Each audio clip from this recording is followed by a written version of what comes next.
Assalamualaikum warahmatullahi wabarakatuh. Salam sejahtera bagi kita semua. Shalom, Om Swastiastu, Namo Buddhaya, dan salam kebajikan. Halo, saya di sini sebagai peserta didik Sesmimen Angkatan ke-63. Nama saya Novi Adi Wibowo. Kemudian di sebelah kiri saya ada peserta didik senior saya yaitu Sualto. Kemudian sebelah kirinya peserta didik Sesmimen juga atas nama Bapak Erwan, dan sebelah kirinya Bapak Romadona. Jadi kita seluruhnya ini adalah peserta didik Sesmimen Angkatan ke-63. Di sini saya duduk di sini sebagai host untuk memimpin dalam acara kegiatan podcast. Di mana dalam kegiatan podcast hari ini saya akan mengambil tema ataupun topik terkait dengan bagaimana sih pengalaman kerja rekan-rekan selama berada di wilayah atau selama berdinas sebagai anggota Polri. Saya sendiri selaku host pernah berdinas di Polda Bengkulu, kemudian setelah PTIK berdinas di Polda Kalimantan Selatan. Bagaimana menariknya? Kita menanyakan rekan-rekan kita mulai dari sebelah kiri saya. Kita akan menanyakan bagaimana sih suka duka sebagai anggota Polri selama berdinas di wilayah. Mungkin dari senior saya, Bapak Sualto, bisa diceritakan pengalaman kerja Bapak atau abang saya yang terhormat, dari lulus Akpol sampai dengan memasuki Lemdik ini sebagai peserta didik Sesmimen Angkatan ke-63. Silakan Bang. Terima kasih. Assalamualaikum warahmatullahi wabarakatuh. Selamat sore, salam leadership dari Sesmimen Dikrek 63. Kami tadi sebagaimana sudah diperkenalkan, Serdik Sualto. Kalau asal pengiriman dari Jawa Tengah, Akpol tahun 2002, lulus pertama kami dinas di Polda NTB. Di Polda NTB, sebagaimana kita ketahui pada saat itu masih terdiri dari 6 kabupaten, artinya 6 Polres. Kalau sekarang sudah berkembang, sudah bertambah Polres, ada tambahan Polres Lombok Utara, ada 5 kabupaten, ada Sumbawa Barat. Total ada berapa kabupaten Bang semuanya Bang? Kalau pada saat kami tinggalkan 2007 berangkat PTIK ada 9 kabupaten. 9 kabupaten, 9 kabupaten ada sekarang, 9 Polres. 9 Polres. Sekarang sudah tambah ada 10 kabupaten Lombok Utara. Nambah 1 kabupaten saja Bang ya? Nambah satu kabupaten. Untuk pengalaman di NTB, tempat dinas yang sudah pernah kita lalui di Lombok Timur, terus di Polres Sumbawa, di Polres Dompu, kemudian di Polda, berangkat PTIK, dan setelah PTIK lulus tahun 2009, kami ditempatkan di Polda Aceh. Dari tahun 2009 sampai tahun 2023 ini baru masuk di Sesmimen. Nah, kalau boleh tahu nih Bang, biasanya orang ataupun rekan-rekan yang berdinas pada pertama kali kan biasanya mohon maaf, mendapatkan jodoh di penempatan pertama Bang. Apakah Mbak orang Aceh atau orang NTB Bang, Mbak? Kebetulan istri Bayangkarinya? Istri dari Aceh. Wah, alhamdulillah dari Aceh. Setelah PTIK Bang ya? Iya, setelah PTIK. Oh, siap. Oke rekan-rekan podcast Leader Branding, dari ketiga rekan saya ini, salah satunya Bang Walto itu bisa dikatakan jebolan dari NTB dan Aceh. Kemudian rekan saya, Bapak Erwan, itu merupakan jebolan dari Polda, sebelum Sesmimen ya, dari Polda Bangka Belitung. Sedangkan rekan kami, satu lagi Bapak Romadona, itu merupakan lulusan ataupun jebolan dari Polda Papua. Mungkin selanjutnya kita sampaikan kepada Bapak Erwan, bisa disampaikan apa sih suka dukanya menjadi anggota Polri selama berdinas di wilayah. Silakan. Terima kasih dari senior kami Bang Novi. Salam leader branding. Selamat sore rekan-rekan. Jadi terkait dengan pengalaman kami selama berdinas, kebetulan kami juga sama dengan saudara kami sebelah kami ini pernah juga di NTB waktu itu. Jadi setelah lulus Akpol. Pernah ketemu ya dulunya? Enggak pernah ketemu bang. Beda. Karena waktu itu beliau Beda frekuensi. Lebih senior beliau. Jadi saya masuk di NTB itu tahun 2008 awal. Kami 2007 akhir keluar. Geser bang ya, keluar. Nah, kalau istilahnya kami semotong jari. Ya, Apa itu, Bang? satu perjarian lah. Jadi pada saat setelah lulus penempatan di NTB itu kurang lebih 8 tahun berdinas. Mungkin pengalaman yang disampaikan oleh Bang Walto tidak jauh berbeda dengan apa yang kami alami. Mungkin ada yang belum sampaikan juga dari Bang Walto bahwa di sana itu dulu masih sering terjadi perang kampung ya Bang ya. Ya. Perang kampung di mana biasanya ada musuh bebuyutan antara kampung satu dan kampung yang satu lagi.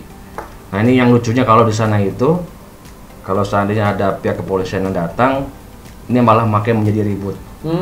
Gitu. Jadi lebih baik kita tunggu dulu sampai reda, selesai konfliknya, baru kita evakuasi. Nah, semisal itu konflik itu terjadi kemudian ada mungkin korban jiwa di antara kedua belah pihak itu bagaimana? Apakah masih tetap harus mendatangkan anggota kepolisian ataupun menunggu reda dulu?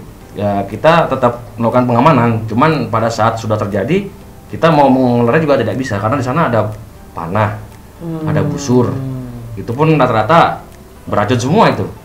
Ada bom rakitan. Kadang-kadang dari pihak mereka pun sudah ada nyiapkan kayak senapan angin. Nah, makanya kami pun mau melakukan pengamanan seperti apa pun bingung kan gitu. Berarti pada saat terjadinya gejolak ataupun kontak fisik ya rekan-rekan dari pengamal dari anggota Polri ya mengamankan di hanya di luar situ aja. Nanti setelah reda baru kita evakuasi. Yang korban maupun nanti kita olah TKP siapa pelakunya kita telusuri semua seperti itu. Kalau saya menanyakan kepada Bapak Erwan, berapa sih korban jiwa yang mungkin pernah terjadi dalam peran konflik tersebut? Kalau korban jiwa sih rata-rata mungkin karena di sana ada kerusuhan secara besar-besaran, kadang-kadang ada yang rumah dibakar, itu juga kadang ada yang ya kalau sampai meninggal sih jarang bang ya. Jadi kalau untuk yang kerusuhan sampai meninggal itu masih terjadi tahun 2021 ya. Peristiwa Ahmadiyah.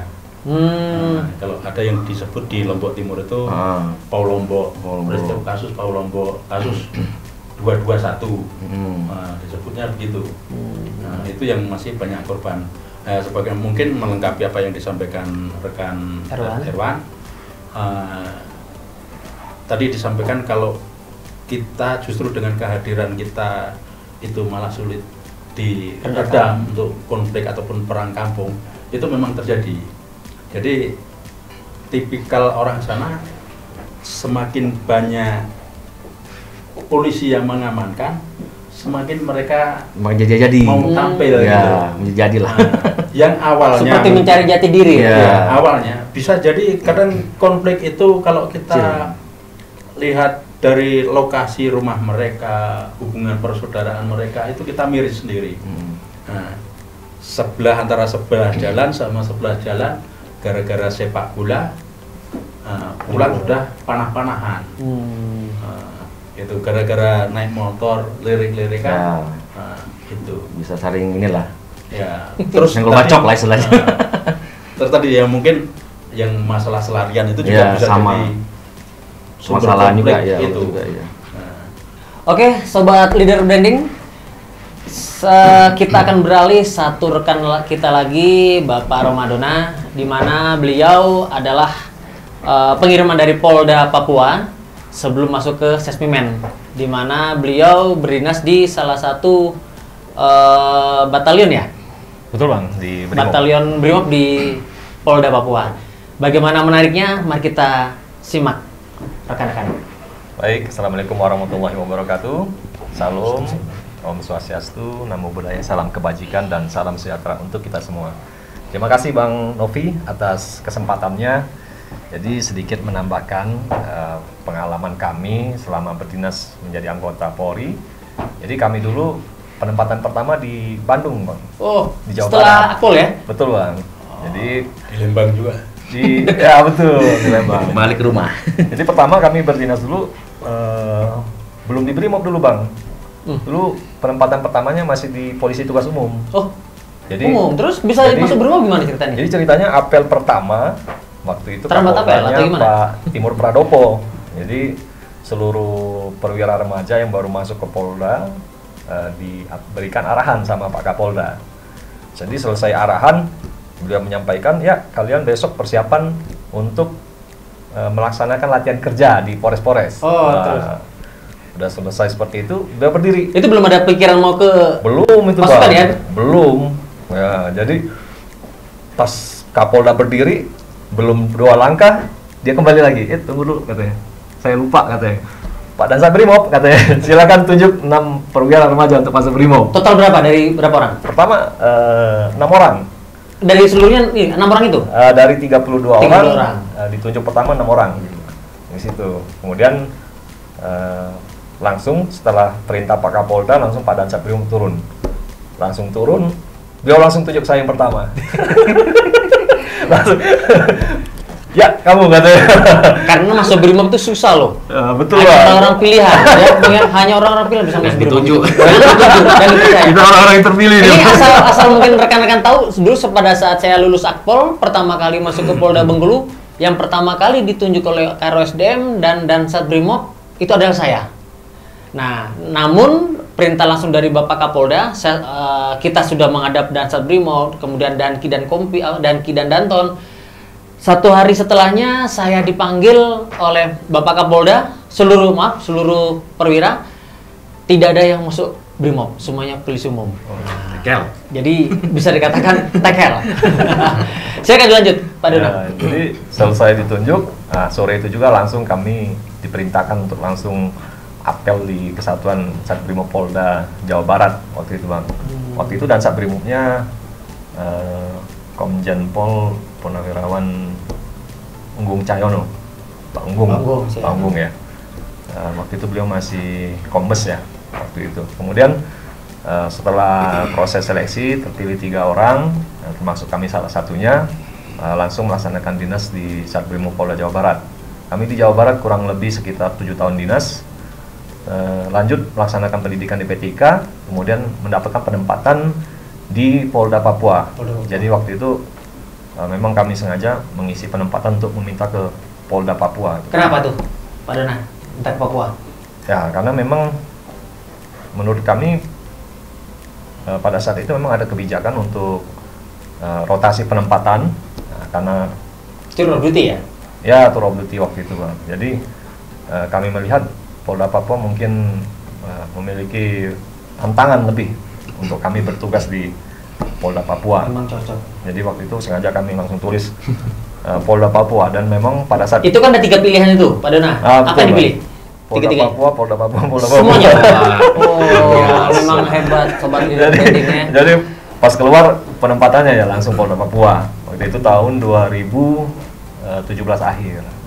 Jadi langsung kami masuk Polda Papua.